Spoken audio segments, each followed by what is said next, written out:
Hello guys, class 11th। आज हमारा जो चैप्टर है breathing and exchange of gases हम पढ़ रहे थे, उसका सेकंड लेक्चर जो है हम करने जा रहे हैं। सॉरी, थर्ड लेक्चर है इसका। तो process of respiration has 5 phases. जो रेस्पिरेशन उसके 5 फेज होते हैं। पहला जो फेज है वो ब्रीथिंग है और वेंटिलेशन ऑफ लंग्स। मतलब कहने का मतलब gases exchange by lungs. Lungs के द्वारा जो गैसेस एक्सचेंज हो रही है उसको हम ब्रीथिंग बोलते हैं, वेंटिलेशन ऑफ लंग्स। दूसरा है एक्सटर्नल रेस्पिरेशन। एक्सटर्नल रेस्पिरेशन का मतलब है कि जैसे ही ऑक्सीजन अंदर गई लंग्स के अंदर एलोविली जो प्रेजेंट हैं, एलोविलाई से जो ब्लड कैपिलरीज है, ब्लड के अंदर जब ऑक्सीजन एक्सचेंज होती है तो उस गैसेस एक्सचेंज को हम एक्सटर्नल रेस्पिरेशन बोलते हैं।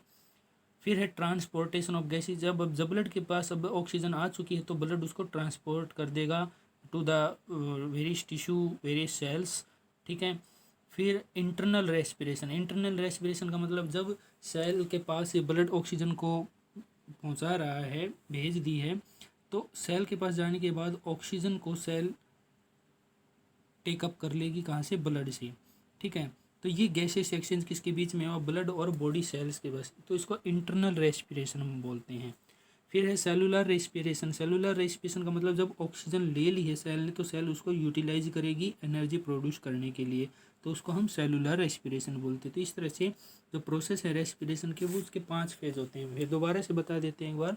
ब्रीथिंग और वेंटिलेशन ऑफ लंग। पहला है ब्रीथिंग, जिसमें गैसेस एक्सचेंज हो रही है, ऑक्सीजन और कार्बन डाइऑक्साइड जो है लंग्स और एटमॉस्फेयर के बीच में जो एक्सचेंज हो रहा है वो। ठीक है। फिर एक्सटर्नल रेस्पिरेशन, जब लंग्स के पास ऑक्सीजन जा चुकी है तो ब्लड के अंदर ऑक्सीजन जाएगी। ठीक है, क्योंकि ब्लड कैपिलरीज के अंदर जो ब्लड फ्लो कर रहा है एलोविलाई से, एलोविलाई की जो मेम्ब्रेन होती है वो थिन होती है, वहाँ से जो है ऑक्सीजन जो है वो चली जाएगी कहाँ पर? ब्लड के अंदर, और ब्लड में जो कार्बन डाइऑक्साइड थे वो वापस एलोविलाई में आ जाएगी। तो ये एक्सटर्नल रेस्पिरेशन है। इस तरह से गैसेस एक्सचेंज होता है बिटवीन ब्लड एंड लंग्स, एलोविली। फिर ट्रांसपोर्टेशन ऑफ गैसेज। फिर वहाँ से जो ब्लड है ऑक्सीजन को लेके जाएगा सेल्स के पास। ठीक है, तो वो ट्रांसपोर्टेशन ऑफ गैसेज जो है कार्बन डाइऑक्साइड को लेके आएगा वहाँ से, सेल के पास से। इंटरनल रेस्पिरेशन में जब ऑक्सीजन पहुंच गई है सेल के पास तो वहाँ पर वो एक्सचेंज होगा, ब्लड से ऑक्सीजन जाएगी सेल के अंदर, क्योंकि यह सेल उसके अंदर से, ब्लड के अंदर से ऑक्सीजन को ले लेगी, टेकअप कर लेगी। ठीक है। फिर सेलुलर रेस्पिरेशन। सेलुलर रेस्पिरेशन कौन सा होता है? जब सेल ने ऑक्सीजन ले ली है तो उसको यूटिलाइज करेगी और ऑक्सीजन का यूटिलाइज करने के बाद एनर्जी बनाएगी और कार्बन डाइऑक्साइड को वापस रिलीज कर देगी ब्लड में। ठीक है। अब देखें इसमें, जैसे कि जब आप सांस लेते हो तो उसमें आपकी चेस्ट की क्या पोजीशन होती है? तो चेस्ट एक्सपेंड होती है, फूलती है। एक तरह से यहाँ पर जो है दो तरह हम बोलते हैं ना, जैसे कि एक तो आपको ये बताना है यहाँ पर इसमें कि प्रेशर काम कर रहा है या वैक्यूम काम कर रही है। यहाँ पर पहले वाले डायग्राम में वैक्यूम काम कर रही है। वैक्यूम का क्या होता है कि जैसे हम हवा अंदर की तरफ खींचते हैं, अंदर की तरफ खींचते हैं तो हमारी जो चेस्ट है, हमारा जो अंदर वाला पोर्शन है उसका साइज जो है इंक्रीज हो जाएगा। ठीक है, वो अंदर हवा अंदर खींचेगा। तो इसमें डायफ्राम की मूवमेंट जो है वो नीचे की तरफ हो रही है। ठीक है, एब्डोमेन एक्सपेंड हो रहा है नीचे की तरफ, ये कॉन्ट्रैक्ट करेगा, ये नीचे की तरफ आएगा, और चेस्ट जो है एक्सपेंड होके जो आपकी थोरेसिक कैविटी है उसका साइज इंक्रीज कर देगी, ताकि लंग्स ज़्यादा से ज़्यादा हवा अपने अंदर भर सकें।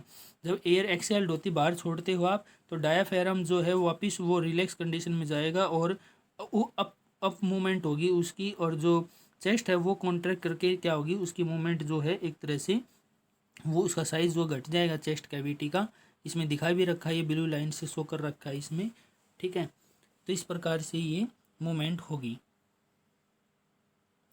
ये आपके एनसीईआरटी का डायग्राम है, इसमें दिखा रखा है इसमें लेरिंग्स है, ऊपर एपिग्लोटिस भी दिखा रखा है, ट्रेचिया है, ट्रेचिया में कार्टिलेजन रिंग प्रेजेंट होती हैं, ये एलोविलाई है, प्लूरल मेम्ब्रेन इसके अंदर है, और प्लूरल जो प्लूरल मेम्ब्रेन उनके बीच में प्लूरल फ्लूइड भरा होता है, ताकि उसको जो है ना कोई परेशानी हो न हो जब लंग्स अप डाउन मूवमेंट होती है उनकी तब। ठीक है, तो ये ब्रोंचियोल्स दिखा रखे हैं इसमें। ठीक है, ब्रोंकस दिखा रखे हैं, जो ब्रांचेज हैं उनको ब्रोंकस, डायफ्राम दिखा रखा है इसमें। ये देखें डायग्राम आपका नेक्स्ट, इसमें देखो नेसल कैविटी दिखा रखी है आपके, ओरल कैविटी दिखा रखी है। अब इसमें फेरेंक्स दिखा रखा है, तो नेजोफेरेंक्स, ओरोफेरेंक्स, हाइपोफेरेंक्स। तीन तरह का फेरेंक्स होता है। नेजोफेरेंक्स कौन सा है? नाक वाला हिस्सा, जहाँ से ये नाक से जो एयर आती है वो नेजोफेरेंक्स के थ्रू आएगी। फिर ओरोफेरेंक्स, इसमें जो है माउथ के द्वारा जो हम सांस लेते हो वो ओरोफेरेंक्स के द्वारा जो एयर अंदर जाएगी। हाइपोफेरेंक्स जो है उसको लेरिंगोफेरेंक्स भी बोलते हैं, ये लेरिंग से जस्ट अबव ऊपर होता है, ठीक है। तो ये इस तरह से तीन टाइप होते हैं आपके फेरेंक्स की। अब रेस्पिरेटरी सिस्टम में ह्यूमन बीइंग के अंदर हम देखें तो दो पार्ट में डिवाइड कर दिया, दो पोर्शन है, एक तो कंडक्टिंग पोर्शन, एक रेस्पिरेटरी पोर्शन। कंडक्टिंग पोर्शन कौन सा होता है? जो मतलब कंडक्ट करता है, उसका कोई एक्सचेंज में कोई रोल नहीं होता, वैसे वो केवल एक पैसेज प्रोवाइड करवाता है जिसमें एयर पास होती है। तो इसमें कंडक्टिंग पोर्शन है आपके nose, pharynx, larynx, trachea, bronchi, lobular and terminal bronchioles. इसमें कहने का मतलब है नोज, फिर फेरेंक्स, फिर लेरेंक्स, फिर ट्रेचिया, फिर ब्रोंची। और लोबुलर इसको बोला गया, जो लंग्स के लोब्स होते हैं उनको लोबुलर बोला गया। और टर्मिनल ब्रोंचियल्स जो लास्ट में एलोविलाई के पास में होते हैं उनको टर्मिनल ब्रोंचियल्स बोलते हैं। अब नेक्स्ट जो इसमें रेस्पिरेटरी पोर्शन, रेस्पिरेटरी पोर्शन में एक्सचेंज होगा गैसेज का। इसमें रेस्पिरेटरी ब्रोंचियल्स हैं, एलोविलर डक्ट्स हैं, एलोविलर सैक हैं एंड एलोविलाई हैं, ठीक है। इनके अंदर एक्चुअल में एक्सचेंज होगा गैसेज का। We have a pair of external nostril opening out above the upper lips. जो पेयर ऑफ एक्सटर्नल नोस्ट्रिल, नाक के जो द्वार हैं बाहर की तरफ जो हैं वो अपर लिप्स के ऊपर थोड़ा प्रेजेंट होते हैं। ये फिर खुलते हैं किसमें? नेसल चैम्बर में, अंदर की तरफ नेसल चैम्बर होता है, नेसल कैविटी हम बोल सकते हैं। और फिर थरो नेसल पैसेज, नेसल चैम्बर जो है वो ओपन होगा फेरेंक्स में। फेरेंक्स जो पोर्शन है जहाँ पर ये कॉमन पैसेज होता है फूड और एयर के लिए, ठीक है। फेरेंक्स ओपन होगा फिर लेरेंक्स में, लेरेंक्स फिर ओपन होगा ट्रेचिया में। तो लेरेंक्स जो है वो एक कार्टिलेजन्स बॉक्स होता है जो साउंड प्रोडक्शन करता है, इसलिए इसको साउंड बॉक्स भी बोलते हैं। अब ये देखें इस डायग्राम में ये दिखा रखा है, इसमें नेसल कैविटी दिखा रखी है, और जो ये बिल्कुल एक रेड डॉट दिखा रखा नाक के पास में, ये क्या है? आपके नोस्ट्रिल हैं, ठीक है। ये नेसल कैविटी होगी, फिर अंदर की तरफ गया हुआ है इसमें, फिर आगे लेरेंक्स दिखा रखा, वॉइस बॉक्स दिखा रखा है, फिर ट्रेचिया दिखा रखा है, विंड पाइप जो है, फिर राइट लंग, ब्रोंचस, ब्रोंशियल और डायफ्राम ये दिखा रखी है आपकी इस डायग्राम में। ये देखिए अब ध्यान से, ये नेसल वेस्टिब्यूल जो दिखा रखा है ये एक तरह से नेसल नोस्ट्रिल के अंदर से पोर्शन है। ये थोड़ा ग्रू पार्ट होता है, ये बाहर से भी दिखाई देता है नाक में, ठीक है। और फिर अंदर की तरफ नेसल कैविटी होती है। और ये जो ग्रे कलर की दिखा रखी है स्लेटी कलर, ये क्या होती हैं? एक तरह से आगे की तरफ तो कार्टिलेजन होती है, पीछे की तरफ ये बोन होती है, नेसल बोन होती है आपकी। फिर आगे जो है इसमें ये सुपीरियर ट्रबिनेट, ये क्या होते हैं एक्चुअल में? ट्रबिनेट जो है ये भी बोन होती हैं, मेम्ब्रेनस बोन होती हैं ये, और इनके ऊपर म्यूकस की कवरिंग होती है। तो ये तीन तरह की होती है, सुपीरियर ट्रबिनेट ऊपर की तरफ, मिडल ट्रबिनेट और इन्फीरियर ट्रबिनेट। एक्चुअल में क्या होता है कि जो म्यूकस रिलीज करती हैं उसका काम होता है जो बाहर से एयर आई है उसके टेम्परेचर को मेंटेन करना, और बाहर से जो जैसे कि डस्ट पार्टिकल आ रहे हैं उनको यहीं पर ट्रैप कर लेना, ठीक है। तो ये इंटरबिनेट का काम ये होता है। फिर आगे देखिए नेजोफेरेंक्स दिखा रखा है, नेजोफेरेंक्स हैं, फिर आपके आगे की पूरा पोर्शन जो है ट्रेचिया की तरफ गया हुआ है। ये देखिए ध्यान से। अब इसमें जैसे नेसल कैविटी हो गई, अंदर की तरफ कार्टिलेज है, ये नेसल बोन दिखा रखी है, और जो ये रेड लाइन दिखा रखी हैं ये क्या है? ट्रबिनेट हैं, तीनों तरह के ट्रबिनेट हैं, ठीक है। और जो है ऊपर ओल्फैक्टरी बल्ब भी दिखा रखे हैं। आपको पता है ना कि ओल्फैक्टरी बल्ब का काम होता है कि जैसे कि जो स्मेल है उसको आइडेंटिफाई करना कि स्मेल कैसी है, तो ओल्फैक्टरी रिसेप्टर यही होते हैं। ओल्फैक्टरी बल्ब ये डायरेक्टली यहाँ से ब्रेन से ही जुड़े होते हैं, ठीक है, ब्रेन वाले पोर्शन से जुड़े होते हैं ताकि डायरेक्टली इन्फॉर्मेशन को कैरी कर सकें, ठीक है। ये देखिए आगे इसमें नेसल कैविटी है, नेजोफेरेंक्स हैं, ओरोफेरेंक्स हैं, लेरिंगोफेरेंक्स दिखा रखे हैं, ये अलग अलग कलर में दिखा रखे हैं, ठीक है। नेजोफेरेंक्स आपका ये जहाँ से ये एयर आ रही है, ओरोफेरेंक्स हो गया, लेरिंगोफेरेंक्स हो गया।